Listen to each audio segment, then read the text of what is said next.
it do, everyone? It is your girl, Rochelle Baxter, and welcome back to What It Do. There she goes, sliding down that pole. In 2018, we have seen more strippers than we have seen graduates.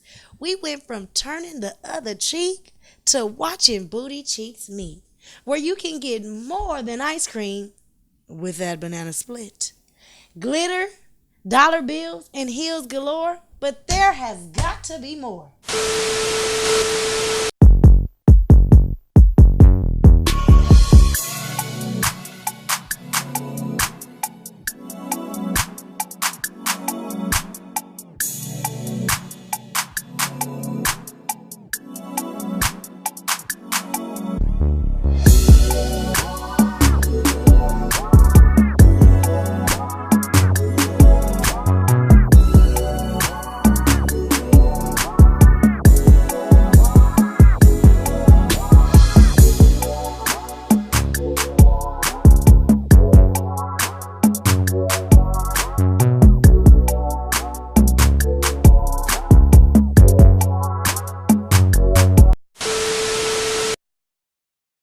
Y'all, it's your girl Ayesha Nubian, and as promised, I am with the one and only Melrose. What it do, girl? What's going on? How you doing today? I'm good. How are you? I'm very excited to be here today. Okay, I'm good actually. Thank you. Don't nobody ask Nubian how they doing. I like her already. So I jumped straight to it. I'ma jump. That's how I do. Okay, you ready? Okay, let's get it. When people call you a stripper, how does that make you feel? I mean, it doesn't really make me feel any type of way. I mean, it can be taken kind of derogatory or it make it look, it just sounds like a bad name for us as dancers. But I prefer to be called like exotic dancer or entertainer. Okay, exotic dancer. See, that sound real like next level-ish. So, with you being an exotic dancer, what was your first time like? My first time, I had the pleasure of meeting Apple Watts was the first person that I ran into, and I started at the Barbie Coast when I was 18 years old. And my first outfit was some lingerie, and they're like, "No, girl, don't. That's not what you should wear." But I got so many compliments on the way I danced and how sensual I was, and like my boobs. Everybody liked my boobs. They thought they were fake, so I had a really nice body at the time. Okay. And shout out to Apple Watts because she making a move. She making moves. Before you started dancing, how did you view the occupation? I can honestly say I had a lot of people before I started dancing kind of encouraging me to do it because I used to be kind of a nudist a long time. Like, so people was like, "Oh, you need to, maybe you should start dancing," or, I didn't have a background on education, a good background on education. So it was like I needed money to help my mother. And that's where it came from, yeah. Okay, so with you bringing up your mother, how does your family feel about this, or do they even know? Well, my family has known since I started. I was very open about it, and I wish I hadn't been. But, yeah, because it just wasn't a good look. And, when people know your business, they get to say different things because my idea was to get in and get out. And because I had so many people pulling me different directions, I wasn't able to do that, and I got kind of lost. Lost in the whole process? Yeah, okay, I can understand that. Okay, so I know you previously said that you were somewhat of a nudist, so people kind of encourage you to be a dancer.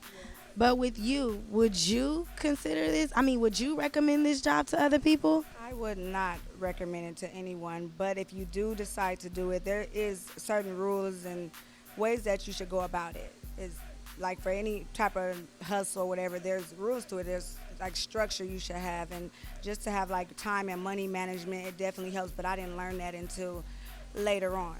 Right. So it was a learning process, and you feel like in order for someone to do this occupation, they should have a plan set in place. Right. I mean, you can always plan, but things aren't gonna always go your way. But as long as you stay focused, like stay away from just trying to get money with everybody and just do you. Don't try to like dib and dash. Stay focused on your plan and just execute it. Like, okay. Now, I'm not trying to have you give up no secrets to the game, so don't nobody come after me. But do you ever experience any underage dancers? I've heard about it. I've never experienced it, but some girls will tell me like, "Oh, I've been dancing since I was 13, or I started in a club with fake IDs." So yeah, I did run into a few girls who started kind of early in the game. And how does that make you feel? It kind of, I mean, anytime like sex is supposed to be 18 and over. Like no young children should be even exposed to this type of lifestyle. Right. Okay, look, so you know how they say that like marijuana is a gateway drug to doing harder drugs.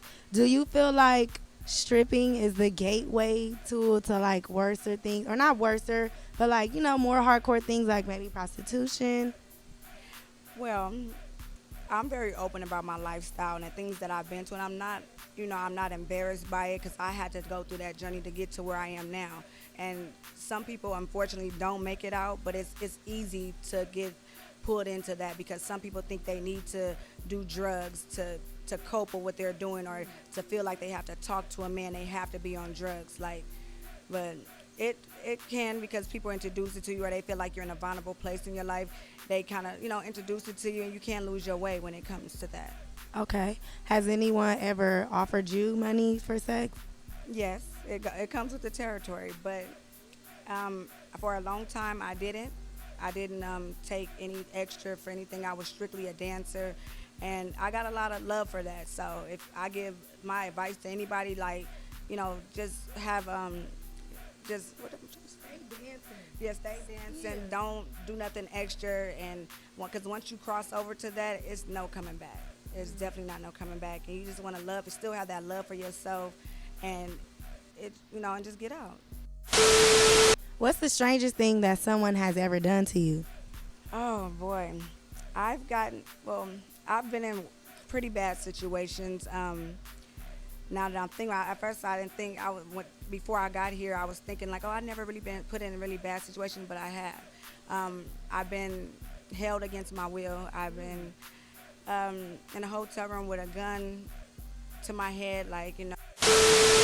Okay, Melrose, so I'm going to get a little deep, but I really want you to let me know what to do, okay? Okay, girl. So, what's coming up next for you, and how do you think that you will be able to overcome the whole stigma that the world has on exotic dancers? Well, how I overcome the whole stigma of being an exotic dancer is just to continue to work hard. And like right now, this whole stripper thing is on an all-time high right now, as far as strippers becoming rappers or just doing what they branching out, networking. And for me right now, I'm looking into doing a little acting and modeling, and I rap a little bit. I don't know if that's where I want to go. Okay. So let the people know what to do. Where can they find you, girl? Well, I'm stationed out in LA. I'm from Compton, so I'm. No, what's your Instagram? Cause we didn't even say that part. Okay, my Instagram is _golddigger. It's GOALDIGGER 8_. Okay. This has been my girl Melrose. She was up close and personal with y'all, expressing all her truth, letting you know exactly what to do. We thank you so much for tuning in. Make sure you stay tuned. It's your girl Ayesha Nubian. This is what it do. What it do, y'all? So there you have it. A up close and personal view with exotic dancer Melrose the Mistress. Now, even though we're making jokes, this is a very serious situation and it hits close to home. My story, just like Melrose, wasn't always peaches and cream. But to all you girls and guys that's out there, this is your life. And you can do whatever you want. Just be safe, smart, and in the great words of Ronnie, make that money, but don't let it make you. This is your girl Ayesha Nubian bringing you that raw, uncut truth. Until next time.